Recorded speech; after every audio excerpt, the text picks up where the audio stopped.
Welcome to the Dogs Podcast with your hosts, Blake Reneker, Justin Charles, and Josh All. Hey, what's up, Browns fans? Welcome back to another episode of the Dogs Podcast. Josh all alone, your host yet again for this week. Now, we talked earlier in the week whenever I did the offensive side of the ball positional overview that we were going to do an OTA recap on the weekend after all OTA sessions were finished. And I really meant that because we are still going to do it. I'm going to be on there. I'm going to host with, as of right now, it's planned to be Kenny Mack and TBD Justin Charles. On Saturday, that episode will come out Sunday. It'll be full reactions to this week of OTAs for the Browns. Everything that has come out, because OTAs are not yet finished. But then yesterday happened. Day 2 of OTAs, the one day, at least that I understand, the one day that was open to the media. And when something is open to the media, get ready for a whole crap storm coming out. So I figured it was prudent to get on here real quick, this probably won't be a super long episode, but drop something for you guys, some thoughts, some opinions on what has come out after the media was present at OTAs yesterday. And of course, the only thing I'm really talking about today is that quarterback competition. And the main thing we're going to talk about today is Shedeur Sanders, because there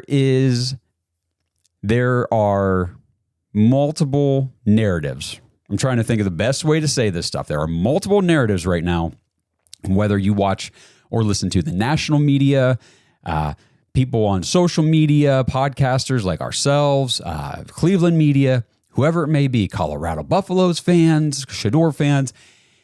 You're going to get a different narrative, a different story based on who you listen to. So what I'm trying to do here is I'm going to try my best to make this a Shedeur Sanders reality check for everybody. You're not going to like this, a lot of you Colorado fans. A lot of you, what do they call you guys? The Shedeur aunties or whatever out there. I'm not up to all that stuff, but all I know is you're not going to like the reality check, most likely. But this is for Browns fans. This is for the true diehard Browns fans that this show is intended for. We need to have a reality check and sift through all the nonsense and see what the actuality is coming out of OTAs currently in this quarterback competition. So that's what we're going to do. We're going to dive into some of that stuff here real quick today. Before I do, I want to remind you guys, like the video on YouTube, subscribe to the channel, and please tap that notification bell. There's going to be so many new things coming out here over the summer. You don't want to miss any of it. If you're listening on audio, please give us a 5-star review. Apple Podcasts, a 5-star written review goes a long way in helping us get discovered by more and more Browns fans. And again, I want to start a listener mailbag segment at the end of these episodes. So head to www.thedogspodcast.com. Leave us a voicemail or scroll down and send us a written message if you don't want your voice on the show. Drop your questions, your thoughts, your opinions. Send it to us. We'll play it on the show. We'll respond to it. We'll give you our feedback. So let's get that started. The last thing, make sure you guys go to jointhedogs.com if you want to play fantasy football with us, which opens up on Sunday, June 1st. Signups registration will open for the fantasy football leagues. We've got to start getting people in there earlier. We've got to start getting things coordinated much sooner this year because there's going to be more leagues, more players, and we need more time to get everything organized before fantasy drafts at the end of August. So make sure if you guys want to play fantasy football, head to jointhedogs.com. Sign up for our Patreon page. It's just $5 a month. The only stipulation for fantasy is you just have to be a Patreon member throughout the duration of the season. If you win, you get the cool Dog Pack championship t-shirts with your championship roster on the back. It's just a lot of fun. It's like one of those prizes that everybody's just trying to get. Everybody wants their championship personalized shirt to their team. So ton of fun. It's a great time. Plus you get access to the private Discord and you get to be part of this diehard Browns community that we have created online. So jointhedogs.com. So I wasn't really sure where I wanted to start specifically on this episode, but there's an article came out this morning by Cleveland.com, the Orange and Brown Talk podcast, Mary Kay, and whoever else is on this podcast. I think Ashley Bastock, whatever. We'll go through this. I'm just going to read this entire article because I think I've been on social media, definitely yesterday, all day, all night, going to battle in a lot of instances with people over what was coming out of OTAs yesterday, specifically around the quarterbacks and obviously Shedeur Sanders. Now, this article really sums up everything that I've been saying, so I just want to read it rather than me try to organize my thoughts from everything I said yesterday online. Let's just read this article. So it says, the disconnect between national media narratives and on-field reality could not have been more stark during the Browns' first OTA session, which was open to reporters. While sports talk shows across the country debate whether rookie quarterback Shedeur Sanders should start for Cleveland, the Browns coaching staff delivered a clear message through their practice structure. And that message is Sanders has a long way to go. Quote, today at least, Shedeur Sanders very much looked like the fourth quarterback. And that was an observation from Dan Labby during the Orange and Brown Talk podcast. Dillon Gabriel was working his way up and down a little bit. Kenny Pickett and Joe Flacco were trading things out pretty much all day. In everything we watched, Shedeur Sanders was, I don't want to say an afterthought, but he was definitely the last guy in the pecking order. This observation directly challenges the national conversation surrounding Sanders, whose celebrity status and college success has created outsized expectations. The reality, according to Browns beat reporters, follows a far more predictable pattern, one that actually matches Cleveland's approach to acquiring their quarterbacks this offseason. Mary Kay Cabot confirmed this assessment, stating, he definitely was, and that's how we had talked about it heading into this. We believed that's how it was going to go, but as you mentioned, that's not how the outside world has perceived this, and some of that is because of his celebrity status and everything that surrounds Shedeur. Now, the Browns' approach to quarterback acquisition tells the real story. The team aggressively pursued Kenny Pickett early in the offseason. They drafted Dillon Gabriel, and then they waited a full month before bringing back Joe Flacco. Meanwhile, they passed on Shedeur Sanders multiple times, indicating their own internal view of the quarterback depth chart. Cabot explained, we know they went after Kenny Pickett hard at the beginning of the league year. We know they drafted Dillon Gabriel in the third round, and that they waited a full month ago and get Joe Flacco into free agency, and that they passed on Shedeur Sanders 6 times and were perfectly willing to let him end up somewhere else. That's something we've said on this show a ton. I know I brought that point up a lot. The internal pecking order does not just impact practice reps. It fundamentally affects development. Obviously, with limited opportunities, quarterbacks lower on the depth chart face significant disadvantages, including working with third and fourth string receivers against lower tier defenders. Another point that I will get into here in a little bit. Now, Ashley Bastock highlighted this reality check. And again, I think the fact that he would not have to do that is all a narrative from the outside or all assumptions based on people who were already Shedeur Sanders fans or Colorado fans, or just looking at how much superstardom he brings into the NFL already. For Browns observers, the message is clear. Follow the money and the assets. The team's historical pattern under GM Andrew Berry has been consistent. Resource allocation predicts depth chart positioning. You've always kind of been able to look, I think, at an Andrew Berry roster and be like, okay, who did they get? What did they give up in order to get them in any capacity, and kind of expect your depth chart to follow suit. That was Ashley Bastock. While head coach Kevin Stefanski downplayed the significance of the practice rotation, the reality remains that Sanders faces an uphill battle. If he enters training camp as the fourth quarterback, the compressed timeline makes it nearly impossible to climb the depth chart before the season begins. The challenge for Sanders now becomes clear. Defy the odds, outperform expectations, and force the Browns to reconsider their quarterback hierarchy. But as the first OTA session demonstrated, the gap between celebrity status and NFL readiness remains significant, and the clock is already ticking. So that was a good article. I thought it really helped, outlay everything that I have been saying online to people about this whole quarterback situation with Shedeur Sanders. Now, there was, and there's been a lot of animosity around this quarterback stat chart that ESPN Cleveland so conveniently put out for everybody yesterday. It's been shared about a bazillion times. We shared it obviously on our pages. And, obviously you want to be, with the news cycle, you want to be current, you want to be up to date. But a lot of times the first information is not the complete information. And that was the situation with this stat chart. So ESPN Cleveland, Tony Grossi, again, we're keeping stats at OTAs, but we're not the only people doing it. I'm seeing Drake May stats from OTAs. I'm seeing Cam Ward stats from OTAs. I'm seeing all, all these guys, this guy threw for 5,000 yards and, 37 touchdowns and no interceptions through the first, 2 days of OTAs. Whoop-de freaking do. But this is what we're doing. So they've got Joe Flacco listed at 9 out of 14 completions, 1 touchdown, no picks. Shedeur Sanders, 7 out of 9, 3 touchdowns, no picks. Kenny Pickett, 9 of 16, no touchdowns, no picks.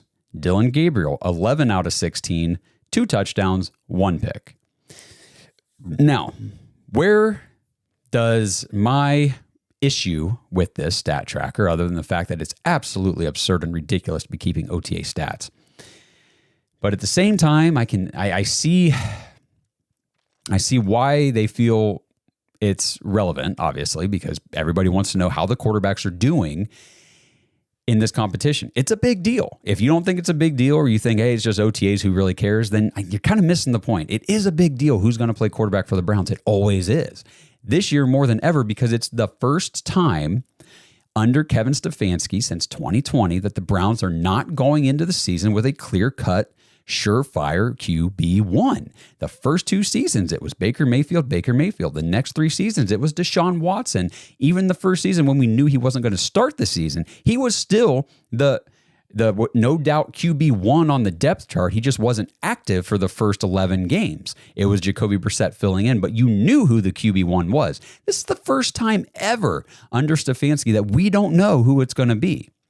So that's what makes this a unique and, obviously very interesting quarterback competition.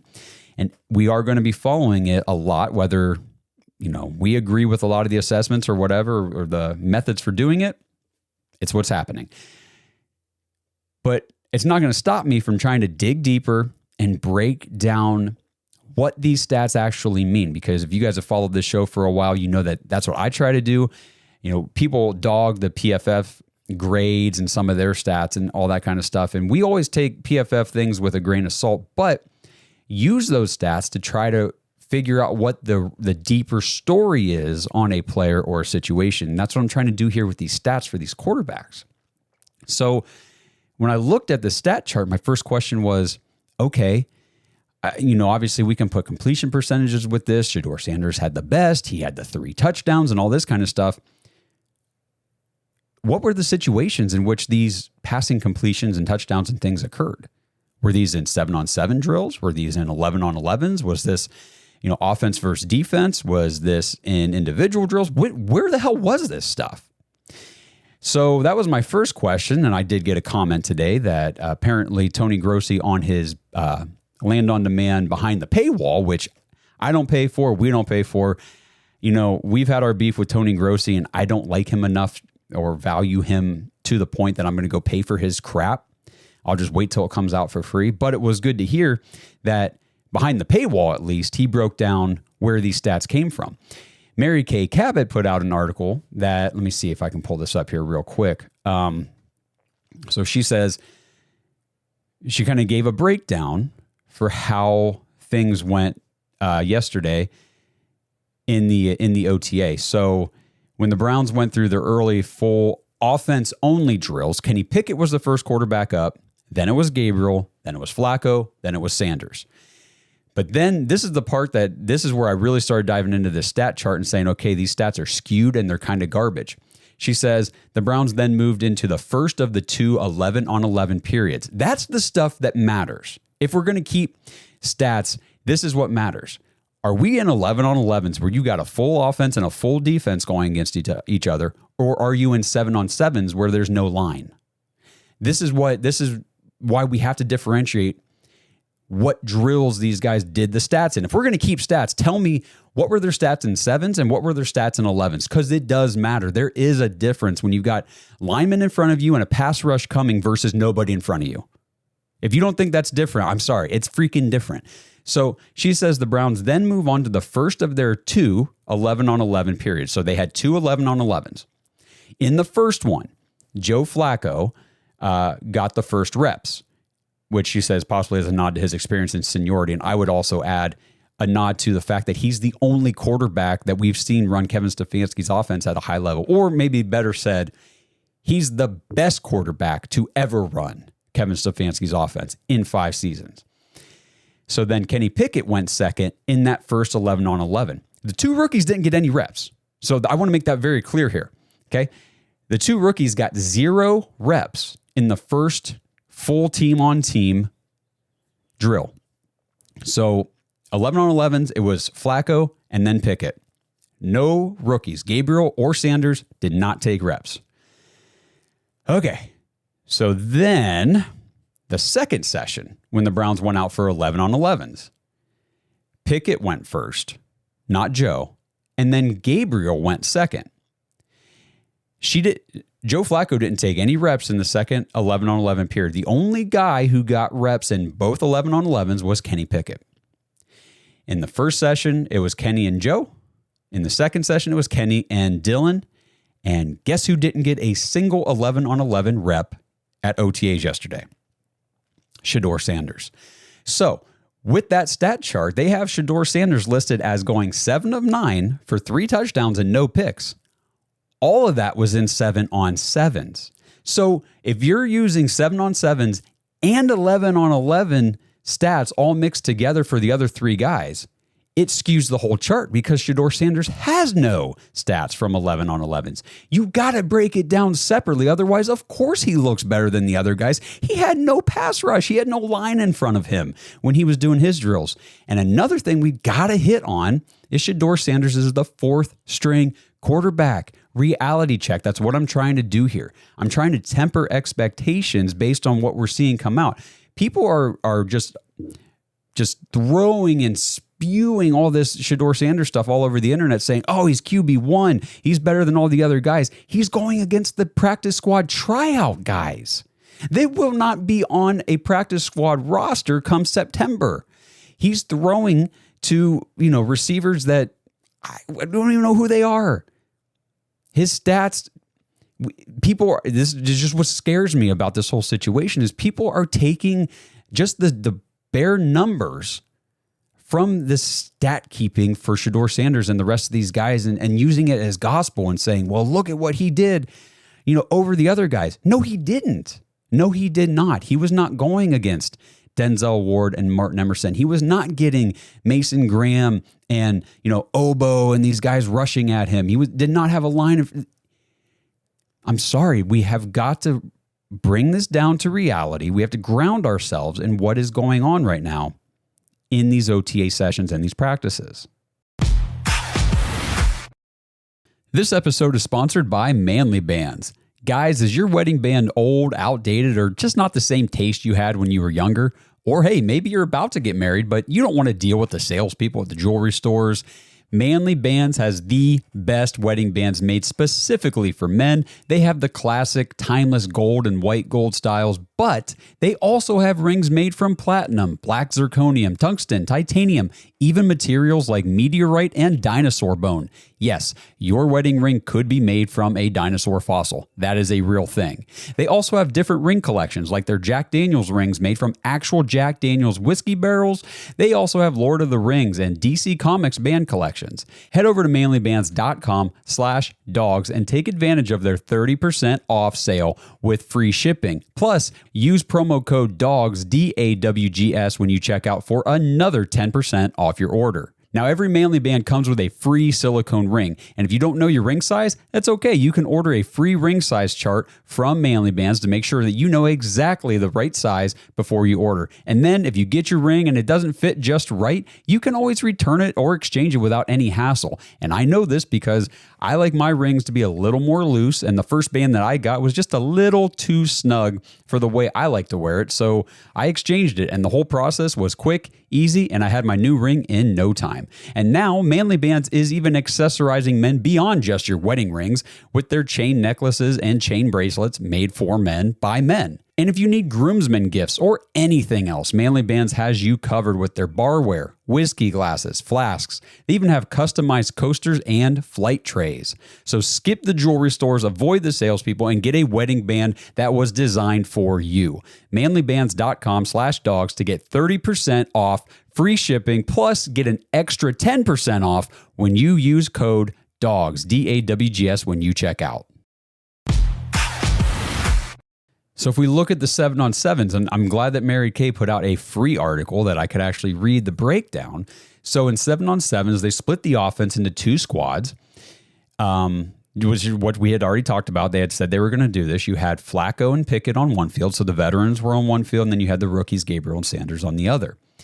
In the veteran 7-on-7s, Pickett went first in a move the ball period, and Flacco went first in the red zone.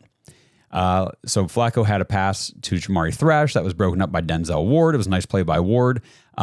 He also hit tight end Harold Fannin Jr. with a touchdown pass in the end zone. So this is on 7-on-7s, and we're looking at these stats as if it's all people just think, and you know it's true.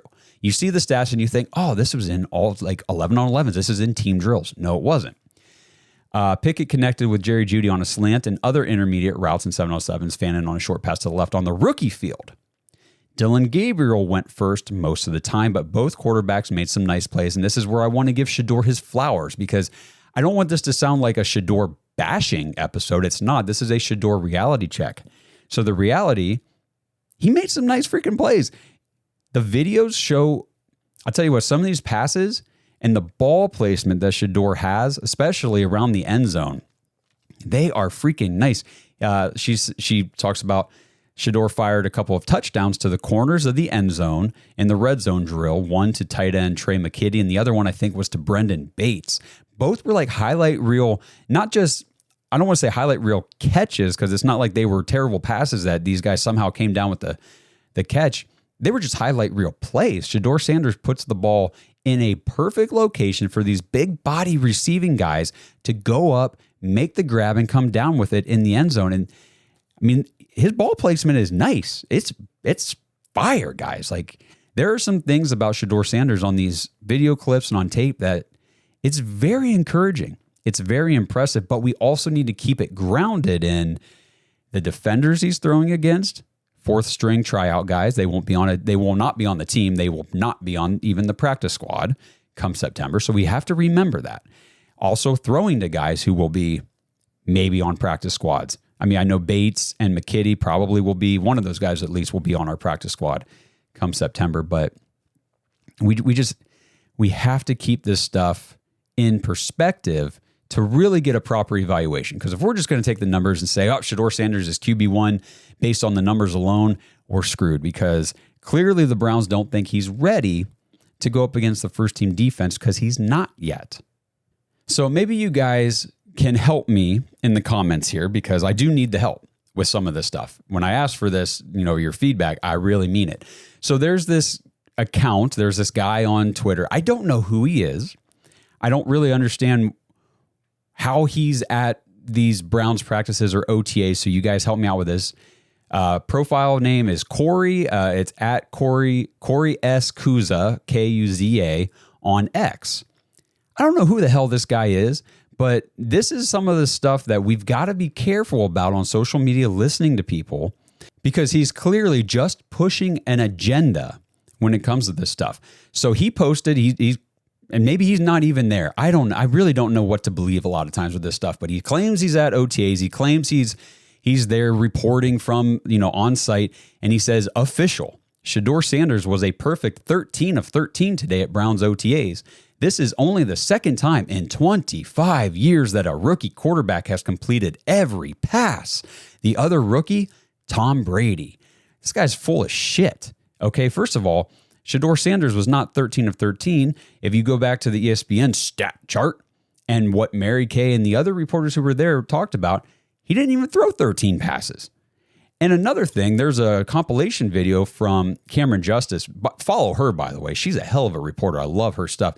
Put together a great compilation video of Shedeur Sanders from OTAs yesterday, and there's a clear pass that gets knocked down at the catch point in that video. So there's no way he could have been 13 of 13. This guy is so full of shit. It drives me absolutely insane looking at his stuff. And if you go back to the big post from minicamp that he did, drove me nuts. It said, history made. Shedeur Sanders had another legendary showing in his second day at rookie minicamp. 28 of 30, 412 yards, 5 touchdowns. Sanders is the only player in NFL rookie minicamp history to throw for 400 plus yards and 5 touchdowns in back-to-back days. Because we have such a long track record of keeping rookie minicamp stats, This guy's so full of garbage. And then he completely discredits himself a little bit later here because he posted a video clip of Dylan Gabriel on a rollout and then throwing back across the field to a guy. He overthrows him and the ball hits the ground. He reposted it and says, "Not my quarterback." Well, dude, it's really hard to take you serious if you have a blatant bias toward one guy, and we can clearly see that you're pushing an agenda for that guy. You guys know my agenda. It's I want the Browns to win football games. That's what I want. I don't want to spend 4 hours on a Sunday watching football, watching my team go out there and suck. So whoever the best quarterback is to give us the best chance to win, that's who I want it to be. If it's Shedeur, that would be phenomenal for the Browns. If it's Dylan, if it's Pickett, if it's Joe to start the season, I don't care. I just want to win games. So we just need to keep with the reality. And I know it's tough for a lot of people, and the excitement when the Browns took Shedeur in the 5th round was huge. I get that. I know there was a lot of people that wanted the Browns to take him number 2 overall and thought that he could be the franchise quarterback coming, from the 2nd pick in the entire draft. And we were some of those people, at least to start the process. We were advocating draft Shedeur at 2 until it became apparent, later in the process that the Browns weren't that high on him, definitely not high enough to take him at 2. Okay, fine. So we understood that. So let's start looking at who the Browns could possibly take. But the fact remains that the Browns spent a lot of time with these quarterbacks during the process. They spent a lot of time with Shedeur Sanders. They brought him in for a visit. They went out to Colorado, had the pro day. They took him out to dinner. They spent a lot of time with him. They've got Bill Musgrave, his dad's old, teammate and friend and everything, as their quarterback coach. They've got connections. Colorado's OC and Pat Shurmur, the former Browns head coach. There's all these things. And yet to go back to the article I read at the beginning of the episode from, Mary Kay and the people at Cleveland.com, the Browns still passed on him 6 times after all that work they put into evaluating him. That was what their evaluation led them to. Pass on him 6 times, and if somebody else drafts him, we're not that concerned about it. That's not me hating on Shedeur. That's the truth. That's the reality. Okay? I just said that I hope that he can become that guy. I do. That would be great for the Browns. It would be great for the city. It would be great for the podcast. He's a celebrity. He's a star. But he needs to be a star on the field with his talent. And right now the Browns just, either they don't think he's there or they're just waiting to see more before they give him open opportunities. So, I posted the other day, the stats are nice. The 7 of 9 for 3 touchdowns and no picks. But again, that was all in 7-on-7 work. None of that came in 11-on-11s. And then it was against the 4th string guys. So, me personally, I want to see Shedeur. And this is the thing. If you're a Shedeur fan, this is what you should want too. Do you want those stats to be against the 4th string guys? Or do you want those stats to be against the 1st string guys? Because I'm going to tell you right now, only one of those 2 things matters at all. I want to see him against Denzel Ward, Martin Emerson, Greg Newsome whenever he shows up. I want to see him against Grant Delpit. I want to see him whenever he's got Myles Garrett and Mason Graham and these guys, rushing him. I want to see him with the 1st string line. I want to see him with Bitonio whenever he gets there, and Teller whenever he gets there, and Conklin whenever he gets there. Man, there's a lot of vets skipping out on OTAs, which happens every year. We'll get into that on the weekend whenever we do our full show. But I want to see him with these guys. I want to see him with Jerry Jeudy, who looked fantastic in every video clip, and by all reports was making plays left and right yesterday. Just a total stud again, which is very good. We'll talk about that this weekend. But I want to see him with Jeudy. I want to see him with Tillman. I want to see him with Njoku. I want to see him with Quinshawn and the top backs. I want to see him with the first team. I want to see him go against the first team. That's the only way I can get a good evaluation of him. That's the only way any of us are going to get a good evaluation of any of these guys, especially Shedeur Sanders. So dial it back a little bit. If you're looking at the hype out there about him, there are certain things to be excited about. Like I said, he looks damn good. Some of these throws, now, whenever he's the ball placement for me, especially like in the 7-on-7s, it doesn't matter who the defense is because there's no lineman anyway. So that part doesn't matter. The ball placement is going to be the same in those drills, whether it's the first team, second team, third team. He's still putting the ball in fantastic spots for his receivers to go up and make a play in the end zone. Those were some very nice highlight clips, some very nice passes. He's doing a lot of things well. And I think he's going to earn an opportunity to get looks against, second string, hopefully some first string. But the thing, and we can talk about this maybe too over the weekend, you guys submit some questions and things for the mailbag that day. The Browns, if they continue with the 4 quarterbacks and trying to do this 4 quarterback competition all the way, like they said in the article, into training camp and through training camp and everything, there is going to be an odd man out. There's just not enough valuable reps. There's enough reps for everybody to throw some passes and things. But again, valuable reps. The 11 on 11s, the first and second string reps. Those are the valuable ones. If Shedeur's not taking any of the first or second string reps in 11 on 11s, like they said, 0 chance he can be the starting quarterback. 0 chance. It's not going to happen. He'll be third string on the depth chart when the season starts at best. That's the reality. So what we're hoping for is that Shedeur continues to dominate the competition level where he currently is, which is 4th string. He gets an opportunity to go against third string, dominate them enough to where you get an opportunity to go against second string. Now can you dominate them? Because if you can move your way up this depth chart and continue to do the same things against second string competition that you were doing against the 4th string, you're going to get first string reps at some point.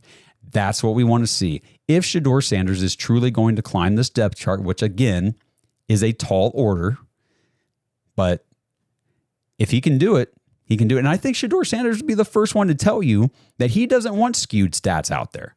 He doesn't want his stats against the 4th string guys to be compared to Joe Flacco, who was going against all the first team guys. He doesn't want that.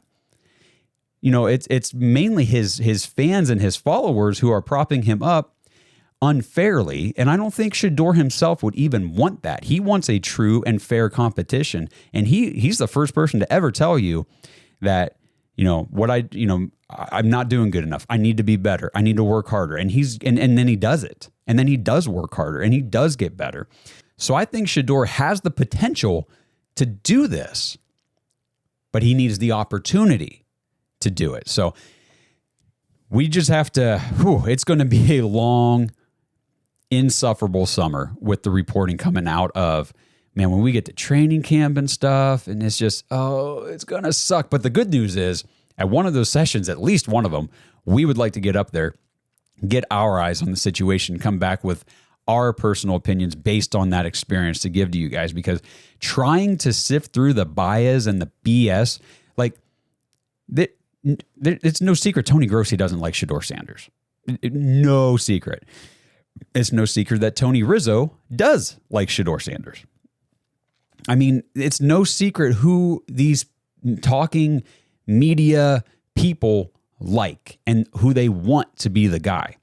So you have to kind of sift through those things, figure out, okay, who's actually doing well and how are they doing it? Where are they doing it? What is the real situation? Not just what these guys want the situation to be. I mean, I'm on Twitter talking, I'm posting on ESPN Cleveland's, I'm the actual stat chart itself saying, why don't you guys break this down between 7 on 7s and 11 on 11 so we can clearly see that Shedeur had no stats in 11 on 11, so we can see what the other guys' stats were in 7 on 7s compared to him, and then we can compare the other 3 guys in their 11 on 11s. Like, we could get a more accurate assessment if we had the actual stats from where they came from. And then I get, and I won't say who it is because he didn't say I could use his name, but I get another source who was at OTAs yesterday. He was on the show last summer. Maybe you guys can go back and figure out who it was. But he was at OTAs yesterday, and then he messages me directly on Twitter and says, Shedeur Sanders did take 11 on 11 reps. I saw it for myself. And I said, well, what the hell's going on then? Why do we got Tony Grossi and Mary Kay Cabot saying he didn't? They were also there. And now you're telling me that he did. I said, where's the disconnect? What's going on? I said, how can so many people be at the same event and be reporting completely different things? And he said, well, it technically wasn't 11 on 11, I guess. It was 11 on 9 because at 4th string level, they didn't have enough D linemen to do a full 11 on 11 whenever Shedeur took the reps. Well, that doesn't count. That's not the same thing. Oh, it drives me nuts. And then I said, well, who's he throwing against? Did he actually go up against Denzel Ward and Martin Emerson, Grant Delpit in any of these reps or anything? And all he would tell me is, well, they were mixing defense in and out all day. Well, that doesn't help me either. It's a yes or no. Did he go up against those guys or not? This is what drives me nuts. So my plea to all of you reporters who actually get invited to go to these things, please tell us the truth. Tell us the actual, be as detailed as possible. I want to know, who's he throwing to? Who's he throwing against? Is he third string, fourth string? What is going on? Is it 7-on-7s? Is it 11-on-11s? And if you're keeping stats and you're counting completions on the warm-up throws, you are insane. So we have got to just be careful what we believe, what we listen to, and what we're digesting. And we're going to try our best to sift through the nonsense and give you guys as accurate of a picture as possible, because it's going to be silly season all freaking summer. But the good news is it is almost summer, at least based on the calendar. If you walk outside any time here recently, it's cold and rainy. It feels like it's, October, November, but we will get there at some point. So I appreciate you guys, again, tuning into this. I just wanted to drop these thoughts on the whole QB competition, OTA stat chart, and Shedeur Sanders and everything from yesterday. Let me know in the comments what you guys think, because again, I know obviously I'm going to get all the comments from the Shedeur fans who just are going to watch little snippets of this and say, you're a hater, Cleveland doesn't deserve Shedeur, you guys suck, Cleveland media this, blah, blah, blah. Okay, whatever. Look, I've sat here the entire time and said I'm rooting for Shedeur. I would like Shedeur to be able to climb the depth chart and actually be the Browns franchise quarterback, because we freaking need one. I don't care who ends up being the franchise quarterback as long as we get one. And if it's him, I will be just as happy as if it is anybody else. We just got to keep it real. We got to keep it 100 about what is actually going on and, what the situation is with him, because a lot of it's going to get blown out of proportion, simply like that article said, because of his celebrity status. So I don't know. I don't really have much else to say. We will be back with you guys over the weekend. Like I said, it's going to be me, Kenny Mack. Hopefully Justin will be on here. We will be talking about our entire reactions to all 3 days of OTAs, session 1 this week, because next week will be session 2. So we'll have a whole nother week of OTAs to be talking about next week. But this week, we're going to just look at what happened here and now. We'll give you all of our reactions, all of our thoughts and opinions. And if you want your thoughts, opinions, and questions answered on the show, head to thedogspodcast.com. Tap leave voicemail in the drop-down menu, record your message, send it in. Again, if you record one, you can listen to it back. If you don't like how it sounds, or you messed it up, or you want to try something different, you can just erase it, start over, record it again, and send it again. It's no big deal. And if you don't want your voice on the show, which I totally understand, not everybody's comfortable with that, just send us a message. There's an actual message box on the homepage. Just fill it out. Your question, your thoughts, your opinions, whatever, send it in, and we'll read it on the show, and we'll react to it. So we really want to start getting you guys more involved in the shows again. Listener mailbag portions. So just send those in and we'll be happy to do that. Comments, you guys tear me up. Let's see what you guys think. Let me know what your takeaways are from all the reports from OTA so far. And we still have another session this week left to go. Again, this weekend, Sunday, will be our full reactions. So stay tuned for that. Like, subscribe, notification bell, all that stuff. Appreciate you guys.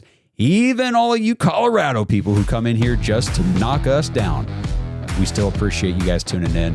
Best audience in the world, best fan base in the world. And until I talk to you guys this weekend, let's go Browns. Thanks for listening to another episode of the Dogs Podcast. Make sure you subscribe on YouTube and follow us on Twitter at the Dogs Podcast. Get your thoughts on the show at thedogspodcast.com.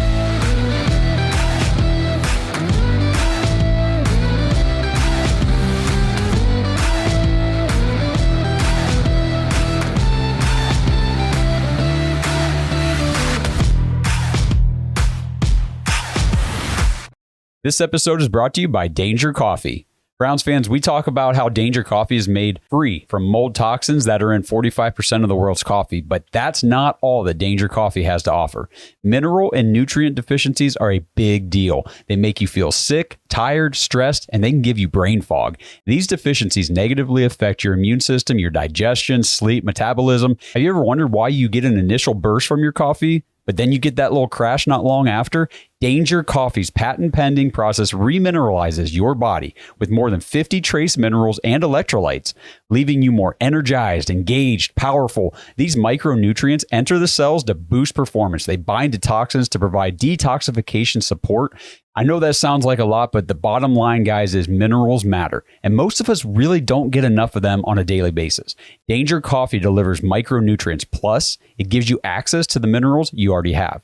Head to dangercoffee.com, use our code DAWGS, DAWGS, for 10% off your order, and that code can be used over and over, so you get 10% off every order you make using code DAWGS. It's time to start every day off with a cup of coffee that gets you going and actually keeps you going. dangercoffee.com, code DAWGS.